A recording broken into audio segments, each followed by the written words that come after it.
Hello friends, कैसे हैं आप? आशा करता हूं कि आप सभी अच्छे होंगे, हैप्पी होंगे, हेल्थी हो। सो गाइस, सबसे पहले मेरी तरफ से आप सभी को जय माता दी।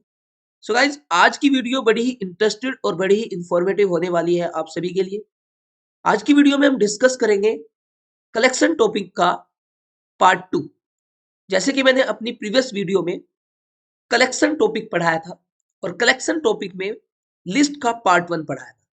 सो आज की वीडियो में हम ही उस लिस्ट का पार्ट 2 पढ़ाएंगे, यानी कि हम उसी लिस्ट को कंटिन्यू करेंगे। तो आज की वीडियो उसी लिस्ट का पार्ट 2 है।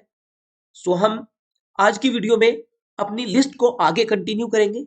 सो चलिए स्टार्ट करते हैं, किस तरह से हम लिस्ट के अंदर और भी ऑपरेशन कर सकते हैं। तो कौन कौन से ऑपरेशन है जो हम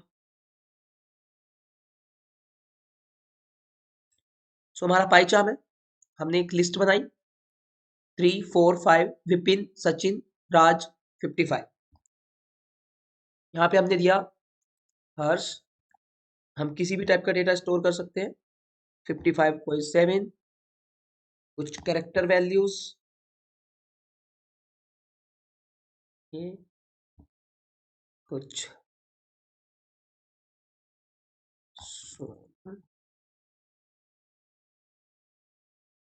ये हमारी कुछ लिस्ट है। हम इसको प्रिंट करेंगे। ओके, फाइल रन करेंगे। इस तरह से हमारी लिस्ट आ गई। ये हमारी लिस्ट है एक।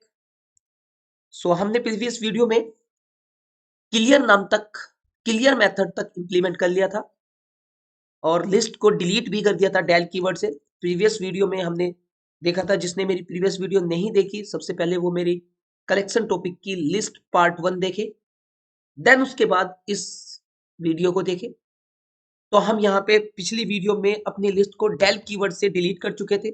इस तरह से मैंने आपको पिछली वीडियो में बताया था कि हम डेल कीवर्ड से पूरी लिस्ट को डिलीट कर सकते हैं कंप्लीटली, और क्लियर नाम के मेथड से लिस्ट के अंदर से एलिमेंट को क्लियर कर सकते हैं। चलिए आज की वीडियो में हम डिस्कस करते हैं कॉपी। गाइस, एक मेथड होता है कॉपी। तो हमने एक ब्लैंक लिस्ट ली। तो इस तरह से गाइस हम ब्लैंक लिस्ट लेते हैं। K2 is a blank list, empty list. यहां पे हमने एक एम्प्टी लिस्ट ली है।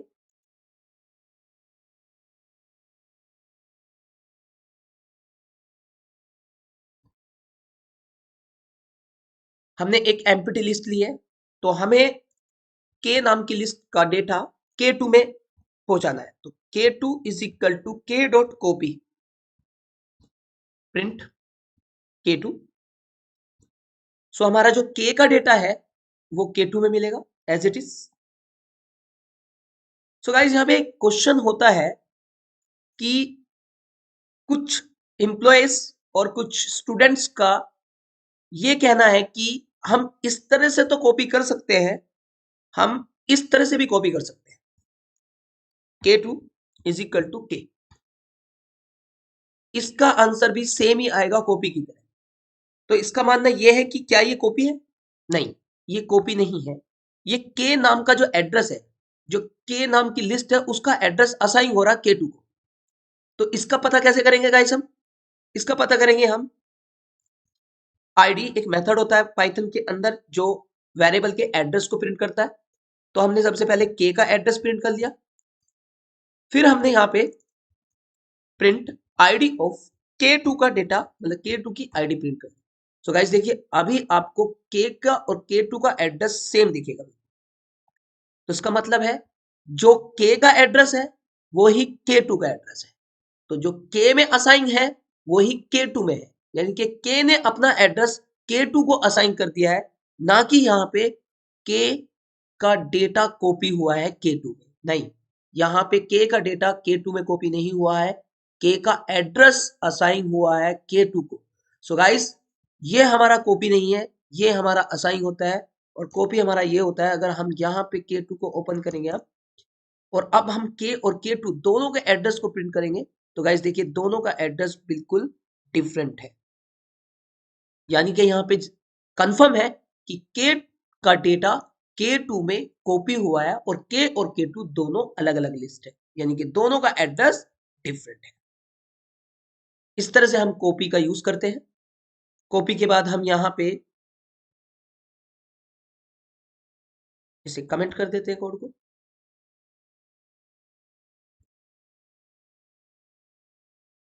उसके बाद हम यहाँ पे के डॉट रिवर्स, हमारे पास एक मेथड होता है रिवर्स। सो रिवर्स नाम का मेथड जो होता है वो हमारी लिस्ट को रिवर्स कर देगा। सोनू आगे आ जाएगा, 3 पीछे चला जाएगा, ये हमारी पूरी की पूरी लिस्ट रिवर्स हो जाएगी। Reverse is a inbuilt method, reverse भी एक इनबिल्ट मेथड है। देखिए इस तरह से गाइस आउटपुट को देखते रहिएगा। इस तरह से हमारी लिस्ट रिवर्स हो गई है। इस तरह से हमारी जो लिस्ट है वो रिवर्स हो गई है। उसके बाद हमारे पास मेथड और भी है, देखते रहिए। हमने इस कोड को भी कमेंट किया। ये कोड मैं नीचे खिसकाता जा रहा हूं।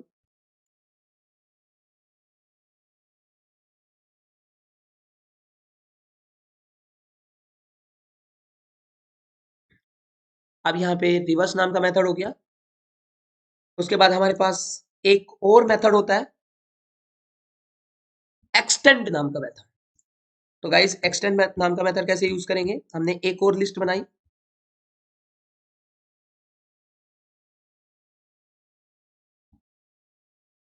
एक्सटेंड नाम का मेथड क्या करता है, एक्सटेंड नाम का मेथड दो लिस्ट को आपस में मर्ज करता है। तो दो लिस्ट को अगर हम आपस में मर्ज करना चाहेंगे तो दोनों लिस्ट आपस में मर्ज हो जाएंगी। के एक्सटेंड के टू। गाइस ध्यान से सुनना, के टू नाम की जो लिस्ट है वो के के साथ मर्ज हो चुकी है। और अब के जो है, जो के नाम की लिस्ट है, जो पुरानी लिस्ट है वो नहीं रही। के टू नाम की लिस्ट उसके साथ मर्ज होगी। अब के डेटा के टू के साथ मर्ज होकर एक नई लिस्ट बन चुका है के। तो इस तरह से हमारा जो के प्रिंट किएंगे तो के अब के टू के साथ मर्ज हो चुका है। तो देखिए हमारे पास यहाँ पे लिस्ट बन चुकी है 44, 55, 66 गौरव तोमर। तो एक्सटेंड जो होता है वो हमारा दो लिस्ट को आपस में मर्ज करता है और मर्ज करने के बाद वो वेरिएबल, एग्जिस्टिंग वेरिएबल को अपडेट करता है। जैसे के को अपडेट कर दिया के टू ने, तो के साथ के टू अपडेट हो चुका है।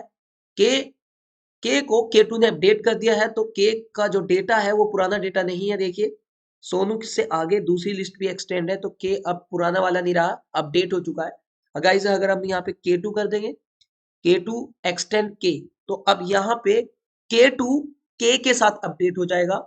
तो अब यहाँ पे अगर मैं के टू प्रिंट करूंगा तो हमारी के टू नाम की लिस्ट अब नई लिस्ट हो जाएगी। देखिए उसके साथ कौन सी लिस्ट जुड़ गई है के टू के साथ, तोमर के आगे 345 के लिस्ट। सो गाइस एक्सटेंड नाम का मेथड जो होता है वो दो लिस्ट को आपस में मर्ज करता है और किसी एग्जिस्टिंग वेरिएबल को अपडेट कर देता है। यही काम एक तरह से और भी कर सकते हैं हम। यहाँ पे एक्सटेंड मेथड का यूज ना करके हम दो लिस्ट को आपस में मर्ज एक और मेथड से कर सकते हैं, ऑपरेटर के हेल्प से। तो हम उसको भी करके दिखाते हैं। के थ्री के प्लस के टू प्रिंट के थ्री। सो यहाँ पे इसे करेंगे तो ये भी लिस्ट मर्ज हो गई। सो गाइस एक्सटेंड में और इसमें अंतर क्या है, तो मैं आपको बता दूं कि जब के साथ के टू एक्सटेंड हो रहा था या के टू के साथ के एक्सटेंड हो रहा था, तो वो एग्जिस्टिंग के या के टू को अपडेट कर रहा था। यानी कि यहाँ के या के टू प्रॉपर तरह से अपडेट हो रहा था। परंतु यहाँ पे के और के टू दोनों प्लस होने के बाद नेक्स्ट आउटपुट, न्यू आउटपुट के थ्री में। तो अगर आप गाइस यहाँ पे प्रिंट के और प्रिंट के टू देखोगे तो के और के टू की value same as it is है, जैसी थी। और नेक्स्ट जो दोनों का मर्ज हुआ है वो एक नए वेरिएबल में स्टोर हुआ है। के और के टू एक अपडेट होके या के और के टू मर्ज होके एक के थ्री वेरिएबल में थे। जबकि यहाँ पे एक्सटेंड में के टू के साथ के या के साथ के टू एक्सटेंड हो रहा था। सो गाइज आपको समझ में आ गया होगा कि अगर आपको के और के टू के डेटा में कोई भी चेंजेस नहीं करना और एक दोनों को मर्ज करके एक तीसरी लिस्ट बनानी है, तो यहाँ पे आप प्लस ऑपरेटर यूज करोगे। या फिर आप के साथ या के टू के साथ परमानेंट चेंज चाहते हो तो एक्सटेंड नाम का मेथड यूज करोगे। सो गाइज ये चीजें आपको समझ में आ गई होगी। तो नेक्स्ट आगे की तरफ को बढ़ते हैं, आगे मेथड्स। तो हमारे पास एक्सटेंड नाम का मेथड हुआ।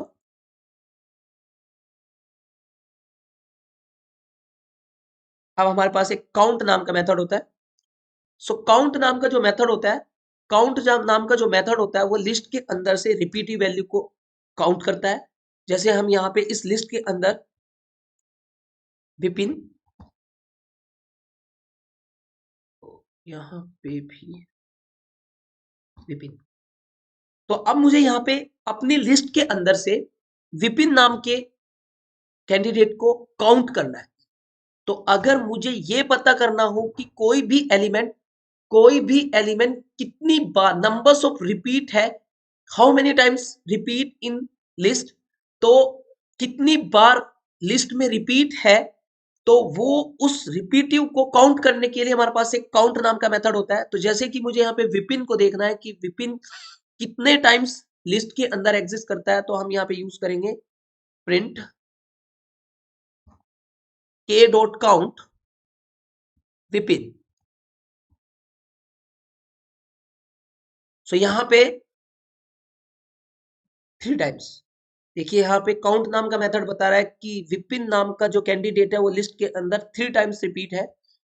तो काउंट नाम का मेथड, जब भी आपको लिस्ट के अंदर कोई रिपीट एलिमेंट को काउंट करना होता है कि हाउ मेनी टाइम्स, कितनी बार, कितने टाइम्स रिपीट है वो डेटा, तो हमें काउंट नाम का मेथड यूज करना चाहिए।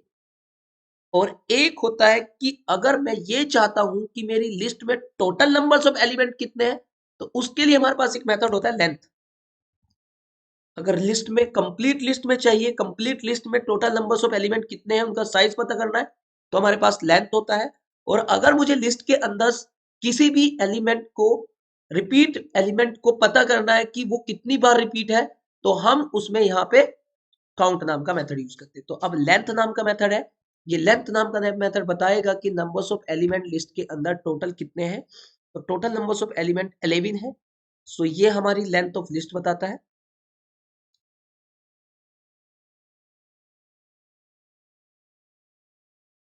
Next, index. अगर हम किसी एलिमेंट का इंडेक्स पता करना चाहते हैं लिस्ट के अंदर, यानी कि जैसे कि मैंने बताया था कि मैं पता करना चाहता हूं कि सचिन, सचिन का इंडेक्स, यानी कि सचिन लिस्ट के अंदर किस पोजीशन पे है। आपको पता है कि लिस्ट के अंदर हर एक एलिमेंट एक इंडेक्स पे स्टोर होता है। तो मुझे पता करना है कि सचिन किस इंडेक्स पे एग्जिस्ट करता है, तो हम यहाँ पे प्रिंट करेंगे के डॉट इंडेक्स और यहाँ पे देंगे सचिन। तो सचिन किस इंडेक्स पे एग्जिस्ट करता है, तो ये हमें बताएगा। तो यहाँ पे बताएगा फोर्थ इंडेक्स, यानी कि सचिन यहाँ पे फोर्थ इंडेक्स पे एग्जिस्ट करता है। देखिए लिस्ट के अंदर इंडेक्स की काउंटिंग जब भी करो तो फर्स्ट एलिमेंट जीरो इंडेक्स से होगा, क्योंकि मैंने आपको स्टार्टिंग में बता दिया कि लिस्ट के अंदर पहला एलिमेंट जीरो इंडेक्सिंग पे होता है। तो आप इंडेक्सिंग की अगर काउंटिंग करो तो जीरो इंडेक्स पे काउंट करना। तो हमारे पास यहाँ पे देखिए सचिन किस इंडेक्स पे है, जैसे कि मैंने इंडेक्स नाम के मेथड से अपने एलिमेंट का पोजीशन पता किया है, 0 1 2 3, और देखिए यहाँ पे सचिन। तो सचिन किस इंडेक्स पे है, फोर्थ इंडेक्स पे। अगर हम यहाँ पे सचिन नहीं, यहाँ पे हम सोनू को पता करें, तो हमारे यहाँ पे सोनू है, देखिए 10 इंडेक्स पे। यहाँ पे काउंटिंग कीजिए 0 1 2 3 4 5 6 7 8 9 और 10। So guys index. अब आप सोच रहे होंगे कि सर यहाँ पे सोनू को आपने पोजीशन बता दी, मुझे पता करनी है विपिन क्या। अब विपिन तो कई बार है, अब यहाँ पे प्रिंट करेंगे के डॉट इंडेक्स विपिन। अब विपिन है 3 टाइम्स, एक विपिन, दो विपिन और 3 विपिन। तो क्या ये मेथड तीनों विपिन का इंडेक्स बताएगा? नहीं। लिस्ट के अंदर अगर हमें रिपीट वैल्यू है और उसका इंडेक्स निकालते हैं, तो जो फर्स्ट टाइम विपिन होगा उसका इंडेक्स रिटर्न करेगा। तो यहाँ पे विपिन, फर्स्ट विपिन किस इंडेक्स पे है, 0 1 2 और 3 इंडेक्स पे है।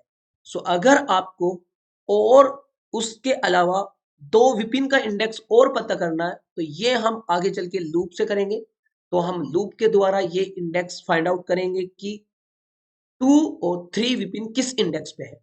तो चलिए मैं आपको अब तीनों ही विपिन का इंडेक्स निकालूंगा, क्योंकि इंडेक्स नाम का मेथड तो जो फर्स्ट टाइम आपको एलिमेंट मिलता है उसी का इंडेक्स रिटर्न करता है, बाकी के दो एलिमेंट जो सेम है उनका इंडेक्स रिटर्न नहीं करता। तो अगर हमें बाकी विपिन का इंडेक्स भी आपको चाहिए कि सेकंड विपिन और थर्ड विपिन किस इंडेक्स पे प्रिंट करना है, तो आपको लूपिंग स्टेटमेंट यूज करना पड़ेगा। तो उसके लिए हम यहाँ पे एक लूप चलाएंगे, ध्यान से सुनना। फॉर आई इन रेंज, मैंने आपको इंडेक्स पढ़ा दिया है, मैंने आपको लूप पढ़ा दिया है। सो हमें अपना लूप चलाना है कि इस लिस्ट के अंदर टोटल नंबर्स ऑफ एलिमेंट कितने हैं।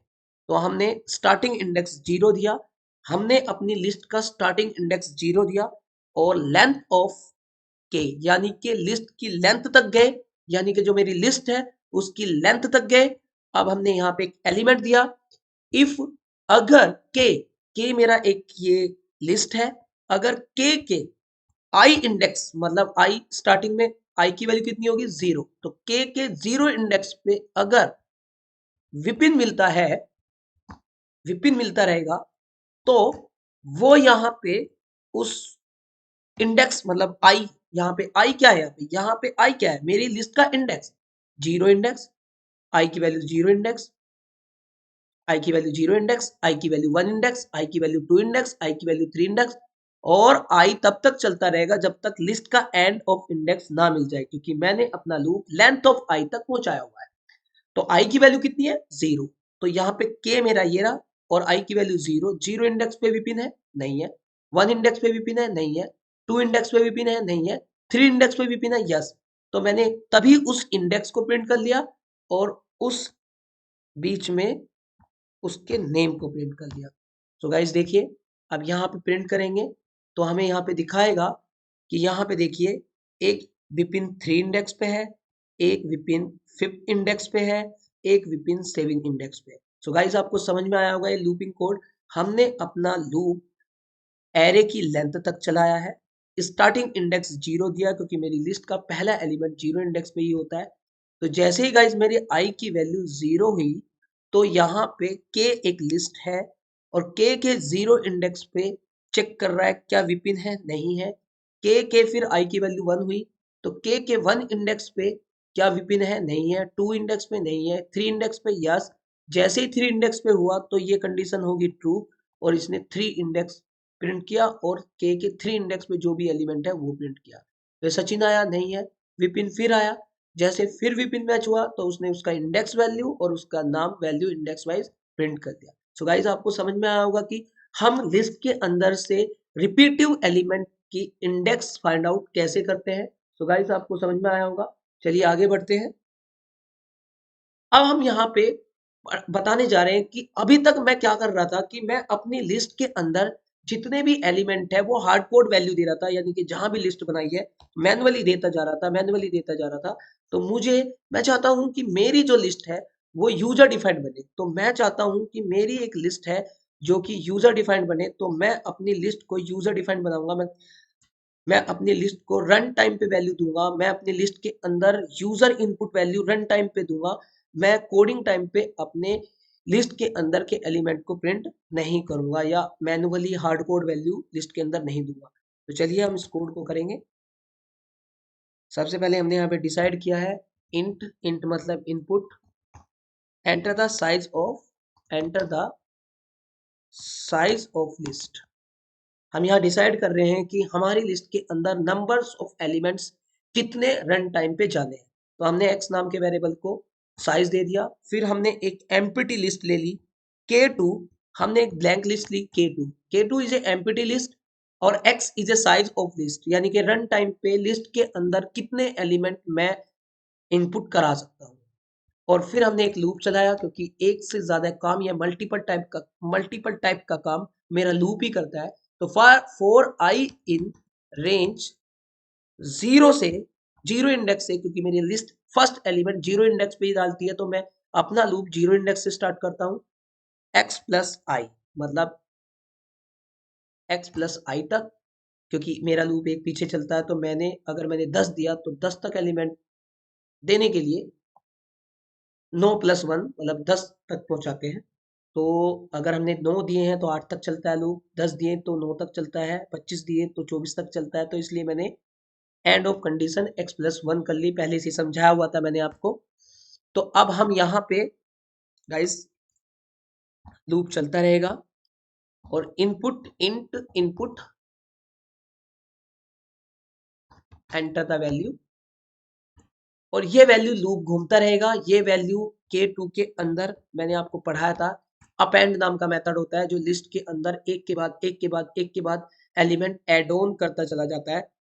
तो हमने इस K2 नाम के लिस्ट में Y को अपेंड कर दिया है, और हम यहाँ पे रन करेंगे, K2 को प्रिंट करेंगे। तो चलिए देखते हैं डायनेमिक लिस्ट बनी या नहीं बनी। हम यहाँ रन करते हैं तो enter the size of list 5, enter the value 44 Ravi. देखिए यहाँ पे एक बार फिर रन कर लेते हैं, गलती हो गई। सो enter the size of element 4, so enter the value, हमने यहाँ पे 33 44 हमने यहाँ पे रवि दी तो नहीं लेगा, क्योंकि मैंने आपको बता दिया कि जब हम एलिमेंट लेंगे तो इस लिस्ट के अंदर सारे एलिमेंट इंटीजर ही ले पाओगे। 5 साइज दिया तो 5 एलिमेंट लिस्ट ही, 5 एलिमेंट इंटी ले पाओगे, क्योंकि मैंने y नाम के वेरिएबल में यूजर से इनपुट सिर्फ इंटीजर ही लिया है, टाइप कास्ट किया हुआ है। और जितने आप साइज ऑफ, देखिए और एक बार रन कर लीजिए, देखिए हमने यहाँ पे enter the size of list 5 दिया तो ये लिस्ट के अंदर से रन टाइम पे 5 एलिमेंट एंट्री करने के लिए रेडी है। तो यहाँ पे 44 33 ये इंटीजर दे रहा। जैसे ही आपने कोई भी टेक्स्ट टाइप की वैल्यू दी तो एरर दे देगा, क्योंकि लूप घूमता जा रहा है और y नाम के वेरिएबल में हम यूजर से इनपुट ले रहे हैं, परंतु तुमने यूजर से इनपुट उसको स्ट्रिंग ले ली, तो वो बेस 10 रवि बोल रहा है। तो हम यहाँ पे रन टाइम पे चाहते हैं अगर हम इसमें सिमिलर टाइप का डेटा डालें तो वो हो सकता है, जैसे हमने यहाँ पे 5 डाला तो हम इसमें 5 एलिमेंट इंटीजर ही पास कर सकते हैं।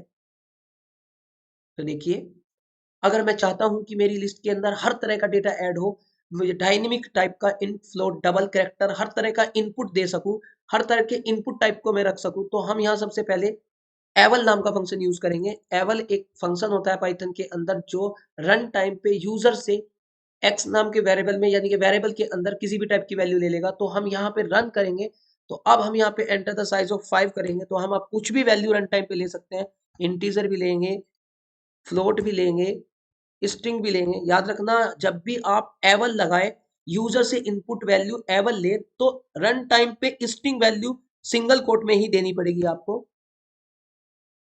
सचिन,